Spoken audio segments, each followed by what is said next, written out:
Sabe, já parou para pensar se existe uma lei que tá, tipo, acima de todas as outras leis? Uma lei que ninguém escreveu, que não tá em nenhum código, mas que todo mundo, no fundo, sente que existe.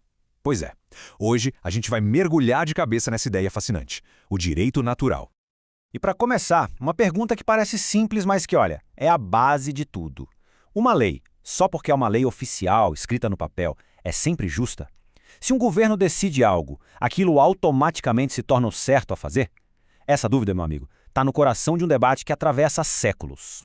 E aí a coisa se divide em duas grandes correntes. De um lado, o que a gente chama de direito positivo. Pensa nele como as leis do dia a dia. A Constituição, os códigos, as regras que mudam de país para país, de era para era. Do outro lado, a gente tem o direito natural.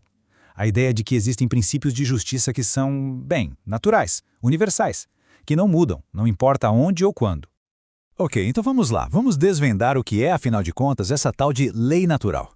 De onde ela vem e como ela funciona na prática. Para entender o direito natural, a gente pode olhar para ele de dois jeitos diferentes. Primeiro, tem um sentido objetivo. Imagina regras básicas e universais, tipo proteger a vida ou respeitar a liberdade. São normas que deveriam valer para todo mundo, em qualquer lugar. Agora, tem também o sentido subjetivo, que é um poder que cada pessoa tem. Por exemplo, o direito de se defender. Ninguém precisa de uma lei escrita para saber que pode se proteger de um ataque, certo? É algo que já nasce com a gente, é inerente. Tá, legal.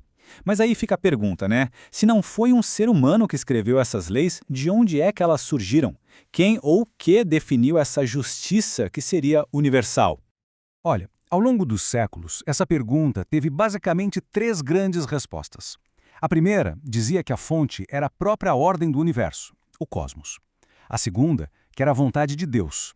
E a terceira, que já é mais moderna, aposta todas as fichas na nossa própria capacidade de raciocinar.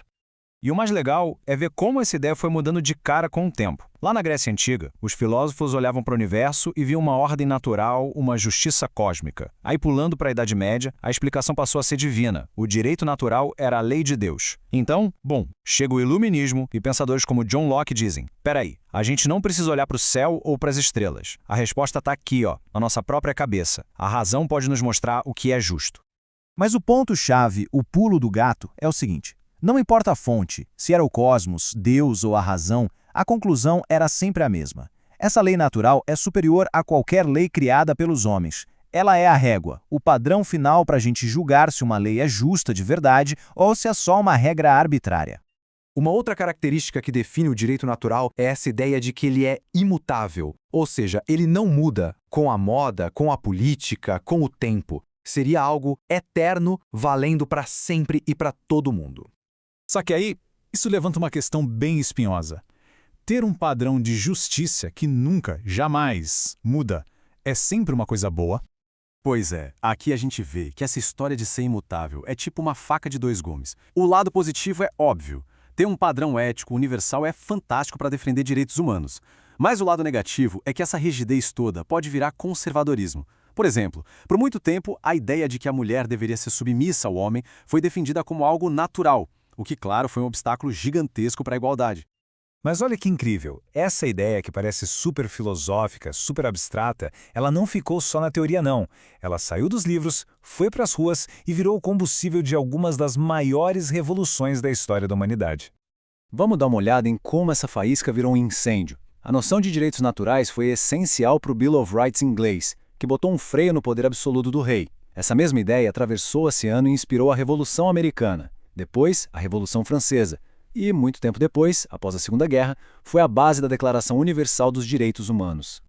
E essa citação aqui, gente, é a prova viva disso. Repara bem, a Declaração de Independência dos Estados Unidos não diz que o governo dá esses direitos. Ela diz que as pessoas já nascem com eles, que eles são inalienáveis, ou seja, ninguém pode tirar. Vida, liberdade, busca da felicidade. A função do governo é só proteger o que já é nosso por natureza. E a história não para por aí. Em 1948, o mundo se juntou para dizer em alto e bom som: não importa onde uma pessoa nasceu, qual a cor da pele ou a religião, todos, absolutamente todos, nascem livres e iguais. É o direito natural sendo afirmado em escala planetária. Então, no fim das contas, é para isso que o direito natural serviu, e ainda serve. Ele se tornou uma ferramenta poderosíssima. uma ferramenta para a gente olhar para uma lei criada pelo Estado e ter a coragem de dizer: não, isso aqui está errado. Isso viola um princípio de justiça muito maior. Foi assim que ele deu força para mudar o mundo. E tudo isso, claro, traz a gente de volta para os dias de hoje. A ideia de direito natural nos convida a continuar questionando, a olhar ao nosso redor e perguntar: quais leis, quais costumes, quais práticas do nosso tempo parecem injustas? Quais delas ferem aquele nosso senso mais profundo de dignidade e de igualdade? Como a gente pode ver, essa é uma discussão que está muito, mas muito longe de acabar.